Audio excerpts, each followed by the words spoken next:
Welcome back students. आज हम अपना लास्ट टॉपिक डिस्कस करेंगे चैप्टर नंबर 7 का, जो कि है कम्युनिकेशन। उसमें दो तीन सब टॉपिक्स हैं। देखते हैं कितना कवर होता है। वीडियो लंबी नहीं करूंगी, टेंशन मत लो, चाहे एक वीडियो एक्स्ट्रा ही क्यों ना बनानी पड़े। उसके बाद रिवीजन और केस स्टडीज निपटाकर जल्दी से चैप्टर खत्म करते हैं। ठीक है, चलो आज की वीडियो स्टार्ट करते हैं। कम्युनिकेशन, तो अगर हम बेसिक लैंग्वेज में बोले कम्युनिकेशन कहते किसे, दो लोग आपस में बात करें। ऑब्वियसली अगर आप कम्युनिकेशन की बात कर रहे हो that means it involves two person. अगर आप खुद से बात कर रहे हो या आइसोलेशन में कुछ हो तो उसको हम कम्युनिकेशन नहीं कहेंगे। कम्युनिकेशन हमेशा दो या दो से ज्यादा लोगों के बीच में होता है। तो ये याद रखना, बेसिक लैंग्वेज में कम्युनिकेशन इन्वॉल्व्स टू पर्सन। अब उसके बाद अगर कम्युनिकेशन की बात करें तो बेसिक में हम बोलेंगे दो दोस्त बात कर रहे, कम्युनिकेशन हो रहा है। लेकिन बिजनेस लैंग्वेज में कम्युनिकेशन किसको कहते हैं? बिजनेस लैंग्वेज में कम्युनिकेशन का मतलब होता है, हम अगर एक बंदा जो सेंडर है और एक पर्सन जो रिसीवर है, वो आपस में अपने व्यूज, अपने ओपिनियंस, अपने आइडियाज, अपने थॉट्स शेयर कर रहे हैं, उस प्रोसेस को हम कम्युनिकेशन कहते हैं। Similarly a process by which people create and share information with one another in order to reach common understanding। common understanding का मतलब ये है कि जिस तरीके से सेंडर ने रिसीवर को मैसेज भेजा है, उसी ही इंटेंशन को रिसीवर को समझना चाहिए। ये बहुत ज्यादा जरूरी है। क्यों? अगर सेंडर की बात रिसीवर ने नहीं समझी तो वो कुछ अजम्पशन अपने ही लगा लेगा, जिसकी वजह से कम्युनिकेशन का प्रोसेस खराब हो जाएगा। आपके कोर्स में बैरियर्स नहीं आ रहे, वैसे ये चीज जो आती है वो बैरियर्स टू कम्युनिकेशन में आती है। तो आपके कोर्स में कटवा दिए, इसलिए मैं उसको डिस्कस नहीं करूंगी, बट मैं बता रही हूँ कि ऐसा होता है कि सेंडर ने जिस इंटेंशन से मैसेज भेजा है रिसीवर को, उसी इंटेंशन से रिसीवर को उस मैसेज को समझ के फीडबैक देना चाहिए कि सेंडर को लगे कि हाँ रिसीवर उसका मैसेज समझ गया है। तो ये था हमारा कम्युनिकेशन का डेफिनेशन। एक बार और देख लेते हैं। A process by which people create or share information with one another in order to reach common understanding। और यहाँ पे people का मतलब था दो या दो से ज्यादा लोग। समझ आ गया? कम्युनिकेशन प्रोसेस, कम्युनिकेशन प्रोसेस के स्टेप ये है और ये बहुत ही मेन डायग्राम है। अगर कभी भी कम्युनिकेशन का क्वेश्चन आए तो ये टिप याद रखना कि ये डायग्राम जरूर बना के आना। क्यों? क्योंकि बहुत प्रेजेंटेबल लगता है आपका आंसर इस डायग्राम के बाद, क्योंकि आपने बहुत ही ब्रीफली और बहुत ही नीटली आपने सब कुछ समझा दिया। अब मैं आपको इसी डायग्राम से पूरा कम्युनिकेशन प्रोसेस समझाऊंगा। सेंडर हमारा फर्स्ट स्टेप होता है, फिर मैसेज, फिर एनकोडिंग, फिर मीडिया, फिर डिकोडिंग, फिर रिसीवर और फाइनली फीडबैक। और नॉइस एक तरीके का कह सकते हो कि वो इम्प्लाइड स्टेप होता है हमारे कम्युनिकेशन प्रोसेस में, वो एंड में डिस्कस करेंगे। सबसे पहले आते हैं सेंडर पे। ये वो पर्सन है जो मैसेज भेजना चाहता है, यानी कि the person who wants to send to the message to the receiver. फिर आते हैं मैसेज पे। मैसेज का मतलब होता है कंटेंट, यानी कि जो सेंडर अपने रिसीवर को भेजना चाहता है। अब ये कंटेंट किसी भी फॉर्म में हो सकता है, आइडिया या फिर पिक्चर्स के फॉर्म में, टेक्स्ट के फॉर्म में, ग्राफिक्स के फॉर्म में, किसी भी फॉर्म में ये आइडिया अवेलेबल हो सकता है। फाइन। फिर आते हैं हम एनकोडिंग पे। एनकोडिंग का मतलब होता है कि इस कंटेंट को कम्युनिकेशन सिंबल्स में, जिसको हम कहते हैं कि ऐसे सिंबल्स जिसको हम ना समझ पाए, ऑर्डिनरी पर्सन ना समझ पाए। अगर हम कंप्यूटर के लैंग्वेज में मैं बोलूं तो जैसे कि 0 1 में बाइनरी डिजिट्स जिनको कहते हैं, कि ये इस कंटेंट को 0 और 1 के फॉर्म में कन्वर्ट करता है और आगे पास ऑन करता है। फिर आते मीडिया पे। मीडिया का मतलब होता है पाथ या फिर एक ऐसा चैनल जिसके थ्रू ये कंटेंट रिसीवर तक पहुंचेगा। और फिर हम फाइनली आते हैं डिकोडिंग पे। डिकोडिंग का मतलब क्या हुआ?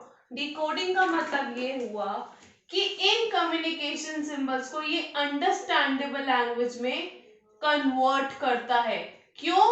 जिससे कि रिसीवर हमारी बात यानी कि सेंडर की बात समझ पाए। वापस से देखें, सेंडर वो पर्सन था जो मैसेज भेजना चाहता है रिसीवर को। मैसेज का मतलब ये था कि कंटेंट, चाहे वो कंटेंट आइडिया का हो, व्यू, थॉट, कोई भी बात हो, जिसको हम पिक्चर्स के फॉर्म में, टेक्स्ट के फॉर्म में, ग्राफिक्स के फॉर्म में, किसी भी अदर फॉर्म में हम आगे फॉरवर्ड करते हैं। फिर हम आते हैं एनकोडिंग पे। एनकोडिंग का मतलब होता है कि इस कंटेंट को वो 0-1 के फॉर्म में आगे पास ऑन करेगा, यानी कि कम्युनिकेशन सिंबल्स में कन्वर्ट करेगा। फिर ये कम्युनिकेशन सिंबल्स इस मीडिया यानी कि इस चैनल के थ्रू रिसीवर तक पहुंचते हैं।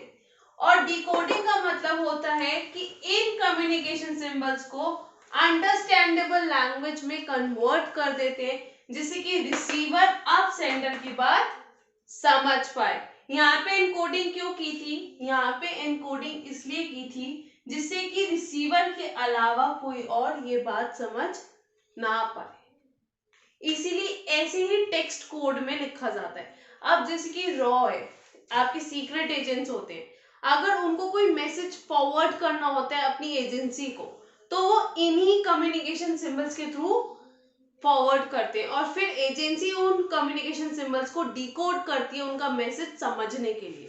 तो वही सेम प्रोसेस यहाँ पे यूज हो रहा है। तो अपना थोड़ा रिलेट किया करो अपने टॉपिक को। फिर आते हैं हम रिसीवर पे। रिसीवर का मतलब है वो इंसान जिसको ये मैसेज भेजा गया था, यानी कि the person who receives the message. अब एक बात बताओ, मेरे किसी फ्रेंड ने मेरे को कोई मैसेज भेजा, अब मैं अगर उसको रिप्लाई कर रही हूँ, दैट मीन्स मेरे को उसका मैसेज मिल गया और मैं उसके मैसेज पे अपना फीडबैक दे रही हूँ, करेक्ट। तो अब रिसीवर सेंडर के भेजे हुए मैसेज पर फीडबैक देता है, यानी कि ये इस तरीके से बताया जाता है कि हाँ मुझे मैसेज मिल गया है और मैं आपका मैसेज उसी तरीके से समझ गई हूँ जिस तरीके से आपने भेजा था। समझ आया? उसके बाद आते हैं हम नॉइस पे। नॉइस का मतलब होता है डिस्टर्बेंस। अगर मैं एक ऑर्डिनरी लैंग्वेज में बोलूं तो, यानी कि कोई भी ऐसी चीज जिसकी वजह से आपका कम्युनिकेशन प्रोसेस खराब हुआ है, या फिर हम ये कहें डिस्टर्ब हुआ है, या फिर मैं ये कहूं कि नेटवर्क इशू था, लाइन प्रॉब्लम थी, लाइन बिजी थी, whatever may be the issue, अगर किसी भी डिस्ट्रैक्शन या फिर डिस्टर्बेंस के कारण आपका कम्युनिकेशन प्रोसेस खराब हुआ है, that is known as noise. एक बार और देख लेते हैं, कंफ्यूज बिल्कुल नहीं होना है। पहला है सेंडर, यानी कि जो पर्सन मैसेज भेजना चाहता है, करेक्ट। दूसरा है मैसेज, यानी कि वो कंटेंट जो आप एक्चुअली दूसरे पर्सन को बताना चाहते हो, यानी कि रिसीवर को बताना चाहते हो। वो इंफॉर्मेशन कह लो, या वो आइडिया कह लो, वो थॉट कह लो, जो आप रिसीवर को बताना चाहते हो। फिर आते हैं हम एनकोडिंग पे। इसका मतलब ये है कि इस कंटेंट को ये कम्युनिकेशन सिंबल्स में कन्वर्ट करता है। फिर आते हैं मीडिया पे, ऐसा पाथ या ऐसा चैनल जिसके थ्रू मैसेज ट्रांसफर होता है रिसीवर पे।